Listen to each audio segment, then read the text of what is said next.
Guys, నేను మీ Shiva. Welcome to సాస్ టీవీ.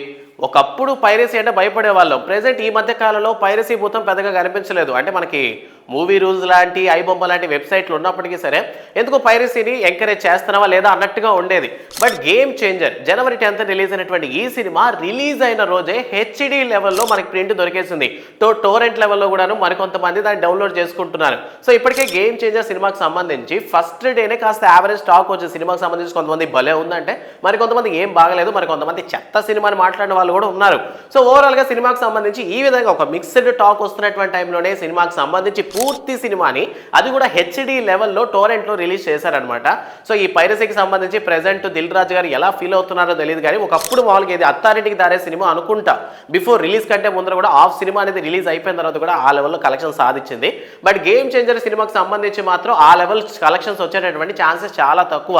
బట్ ఈ క్రమంలో పైరసీ మీద మరి ఎవరైనా పోరాడితే వారు ఒకప్పుడు చూసుకున్నట్లయితే తమిళ హీరో అయినటువంటి విశాల్ గారు పైరసీ భూతాన్ని తరిమి కొట్టాలని చాలా గట్టిగానే ట్రై చేశారు.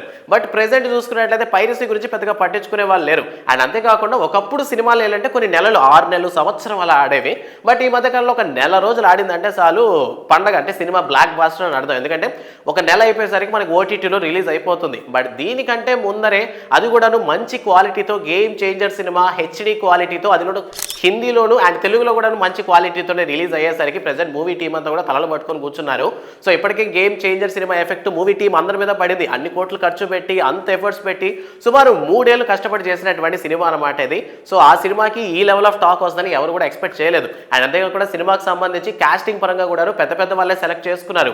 సముద్రగని, శ్రీకాంత్, ఎస్జే సూర్య, సునీల్, సో ఇటువంటి వాళ్ళందరూ ఈ సినిమాలో ఉన్నారు. సో వీళ్ళందరి కష్టం అంతా కూడా బూడిదలో పోసిన పన్నీర్ అయిపోయింది అనుకుంటే అట్లీస్ట్ రిలీజ్ అయినటువంటి సినిమాని థియేటర్లో చూసి ఎంజాయ్ చేస్తారు అనుకున్నారు. బట్ పైరసీ భూతం మహిమాని మొత్తం మీద చాలా మంది కూడాను సినిమాస్ని ఫోన్లోనే చూసేశారనమాట. సో ఈ పైరసీ మీద మీ ఒపీనియన్ ఏంటి? పైరసీని ఎంకరేజ్ చేయకూడదు అంటూనే మనలోనే చాలా మంది పైరసీని ఎంకరేజ్ చేస్తూ పోతున్నారు కదా. సో ఈ పైరసీని ఆపాలంటే ఏం చేయాలన్న విషయాన్ని మీకు ఏమైనా ఐడియాస్ ఉంటే, కొత్త ఐడియాస్ ఉంటే కామెంట్ సెక్షన్లో మాతో పంచుకోండి. వీడియో నచ్చితే లైక్ చేయండి.